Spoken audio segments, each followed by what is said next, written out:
this video, we will be looking at how horsepower has been perceived differently as the automotive industry progressed. To do that, we will be looking at 150 horsepower, or thereabouts, and how its place in the market has changed in the greater scheme of things. Prior to the Great Depression, 150 horsepower was primarily the realm of race cars. High-end luxury and performance cars were still mostly in double digits. In 1930, a Stutz got 113 horsepower from 322 cubic inches, or 5.3 liters and 8 cylinders. The Marmon Big 8 was 315 cubic inches, or 5.2 liters, for 125 horsepower. A Pierce Arrow Model A's 385 cubic inch, 6.3 liters straight 8 had 132, and high-end Packard straight 8s got 145 horsepower from 385 cubic inches. A 368 cubic inch 6-liter Cadillac V12 had 135 horsepower. A 452 cubic inch 7.4 liter V16 had 165, and a Cadillac V8 95. But power would climb rapidly in the early 1930s, and by mid-decade 150 horsepower is what you would expect from big money automobiles. In 1935, that could mean as much as $5,000 for a Chrysler Imperial Airflow limousine, powered by a 355 cubic inch 5.8 liter straight 8 weighing 4,800 pounds. Cadillac and Lincoln V12s both had 150 horsepower by this point, and started at around $4,200. The 368 cubic inch 6-liter for the 5,700 pound Cadillac, and a 414 cubic inch 6.8 liter in the 5,000 pound Lincoln. A 150 horsepower 385 cubic inch 6.3 liter Packard straight 8 could be had for as low as $2,400 in a car as light as 4,800 pounds. Auburn was the budget sporty option with the 2,600 pound Speedster, powered by a supercharged 290 cubic inch 4.5 liter straight 8. It was a steal with prices starting around $1,500. But these cars would be considered exorbitant for the period of global financial crisis and would soon fade away, at least until after the war, when 150 horsepower would once again be the realm of high-end luxury cars.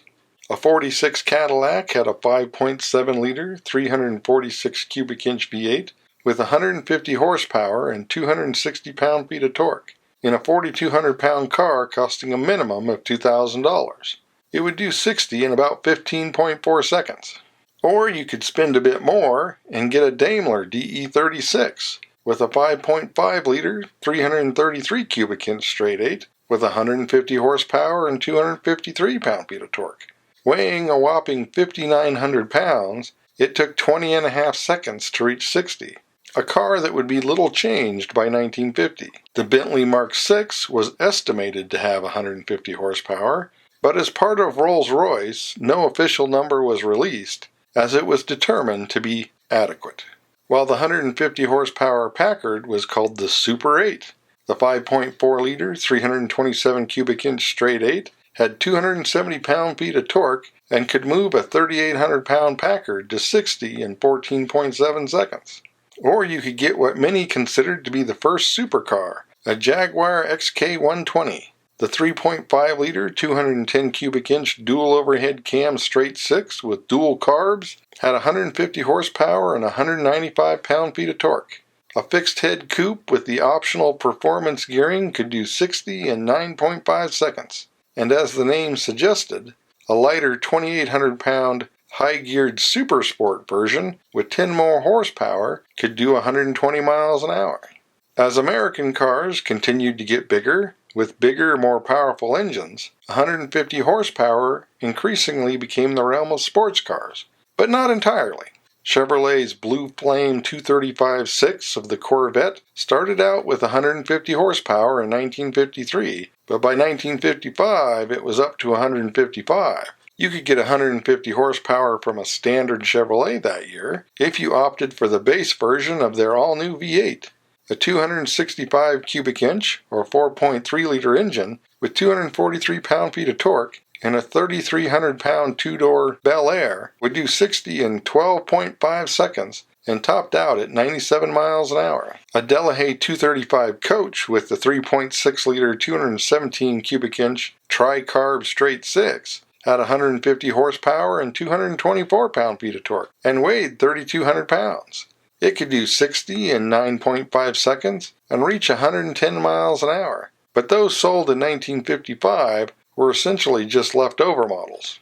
But 150 horsepower would be the realm of big sporty sixes into the 1960s, such as the Jensen 541's 4-liter 244 cubic inch tri-carb straight six with 150 horsepower and 228 pound-feet of torque. The cars weighed about 3,200 pounds, could top 120 miles an hour, and do 60 in 9.6 seconds. Or the first turbo Corvair of 1962. It's 150 horsepower, 244 pound-feet of torque, 2.3-liter flat six, moved the 2,600-pound car to 60 in 8 seconds, and the quarter mile in the low 16s. A trend that would carry through the 1960s. Mid-decade, you could get a Lancia Flaminia Zagato 2.8-liter. The 170 cubic inch V6 had 150 horsepower and 171 pound-feet of torque in a 2,900-pound car capable of a 9.7 second 0 to 60 and a top speed near 130. Or a Austin Healey 3000 with 177 cubic inch straight six with dual carbs for 150 horsepower and 173 pound-feet of torque. The sporty Roadster weighed about 2,400 pounds, did 60 in 8.4 seconds, and could exceed 120 miles an hour. And by decade's end, a Datsun 240Z, or Fair Lady Z, got 150 horsepower and 146 pound-feet of torque from 146 cubic inch straight six, moving the 2,300-pound car to 60 in 8 seconds, and a top speed near 125. Or you could opt for the base engine in a big American car, such as a Ford Galaxie Big Six. The 3.9-liter 240 cubic inch straight six had 150 horsepower and 234 pound-feet of torque. Weighing 3,700 pounds, the quarter mile took 19.6 seconds, and 60 more than 13. Of course, the 1972 transition from gross to net complicates things. Not that engines had less power, but more of it was being used for such things as smog pumps, air conditioning, and power steering, meaning less of it was available to move the car. And a lower power rating also meant lower insurance premiums.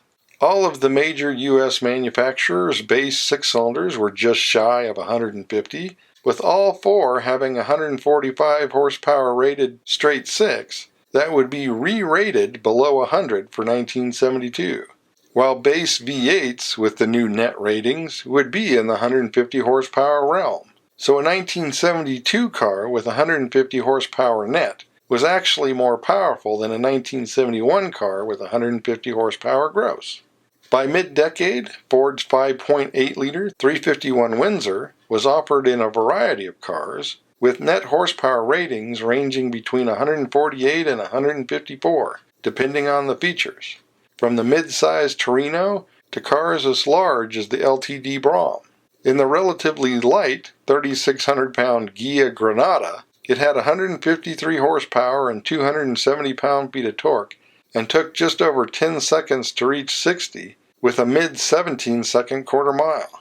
Chevrolet's 5.7-liter 350 V8 was similar with 145 to 155 horsepower in mainstream models, although there were more powerful versions in cars like the Camaro and Corvette. A 1975 Nova Super Sport had 155 horsepower and 250 pound-feet of torque, reaching 60 in 10 seconds, and the quarter mile in the high 17s. Chrysler's smaller 5.2-liter 318 had a typical 135 to 150 horsepower range, in perhaps a wider range of vehicles.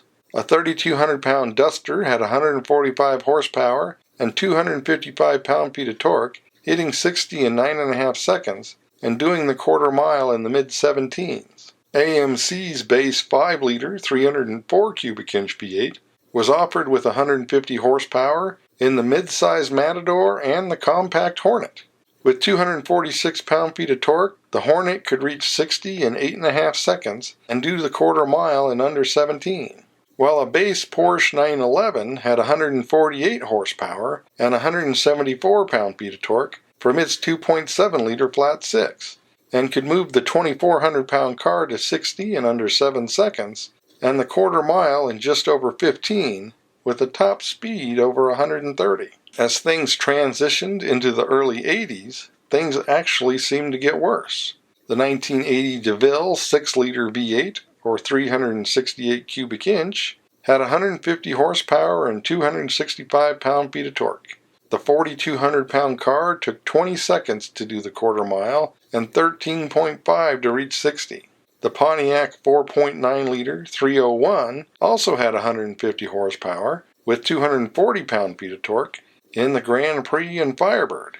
Even though the Trans Am was 600 pounds lighter than the Cadillac, it still took 12 seconds to reach 60 and 19 to do the quarter mile. But things would soon be looking up, and the 1985 Chevrolet 5-liter 305 cubic inch V8 was offered in a number of what remained of GM's mid-sized rear-wheel drive cars, such as the Pontiac Bonneville and the Chevy Monte Carlo.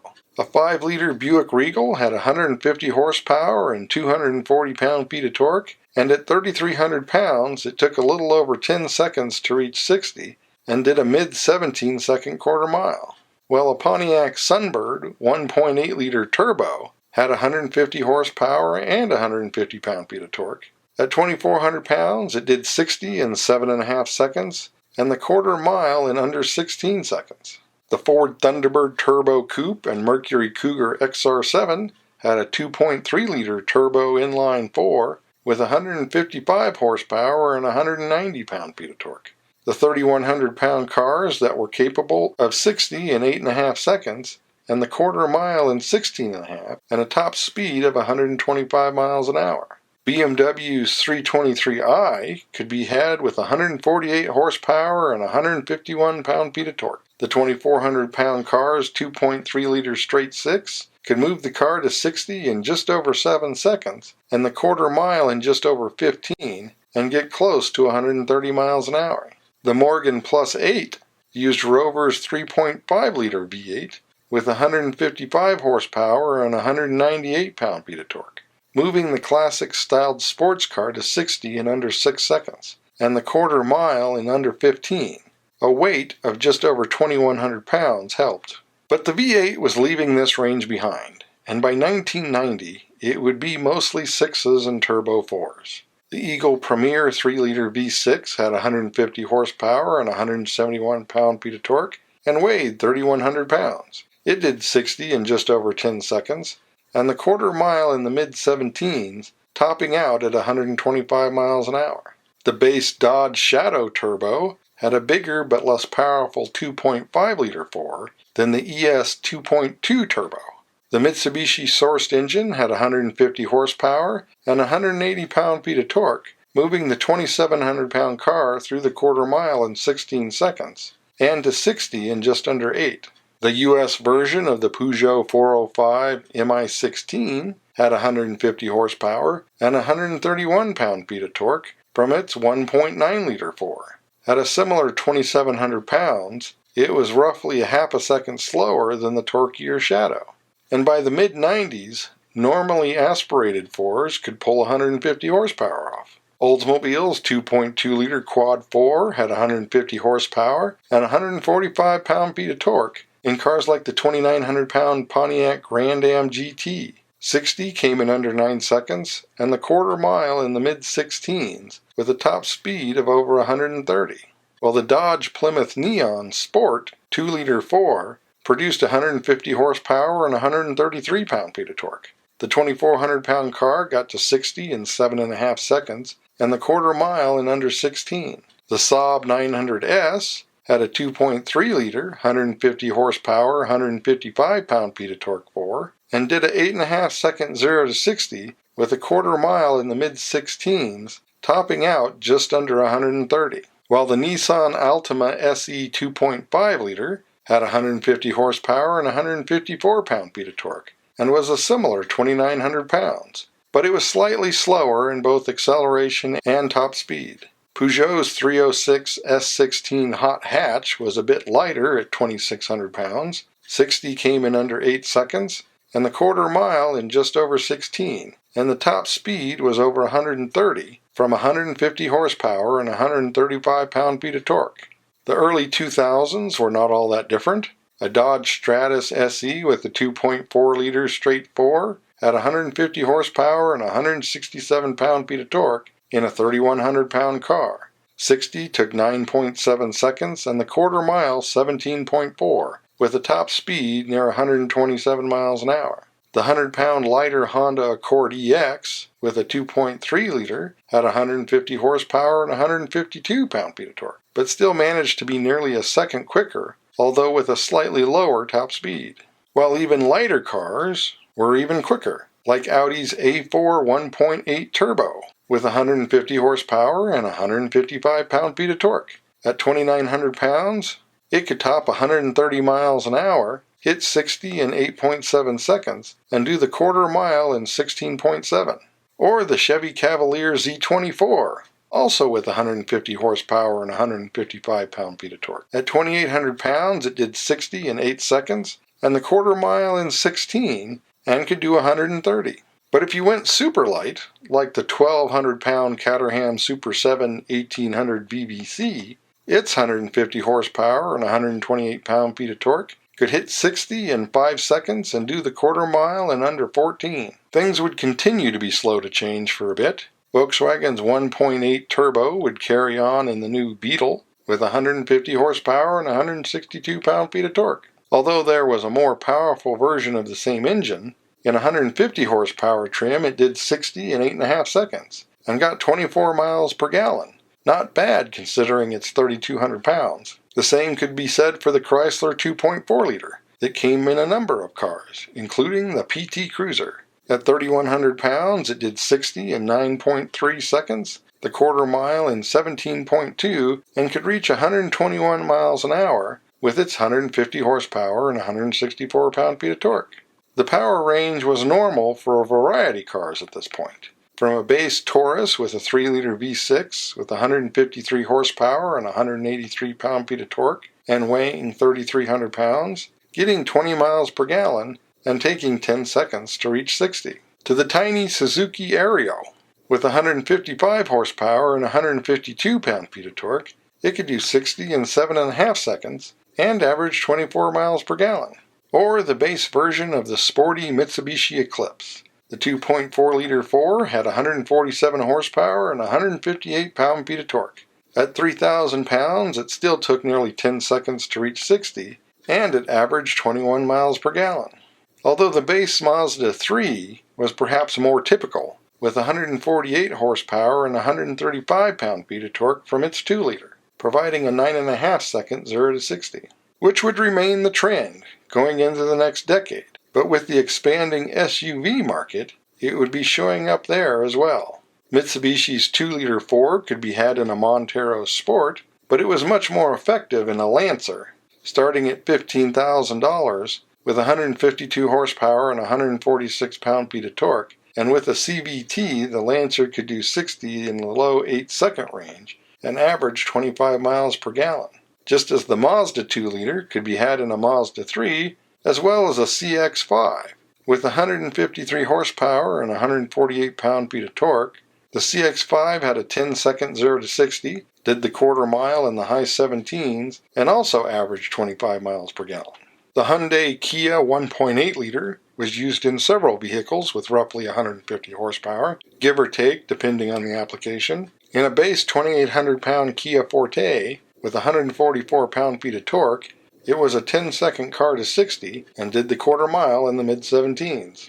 Or you could spend a bit more and get an Acura ILX with a 2-liter with 150 horsepower and 140 pound-feet of torque. Also 2,800 pounds, it was half a second quicker to 60 and a few tenths quicker in the quarter mile. Or if you wanted to be less conventional, you could get a diesel, such as a 2.2-liter Land Rover Freelander with 147 horsepower and 310 pound-feet of torque. It took 11 seconds to get to 60, but could get up to 45 miles per gallon. Or you could get a Chevy Volt. The extended range hybrid had an equivalent of 150 horsepower and 273 pound-feet of torque.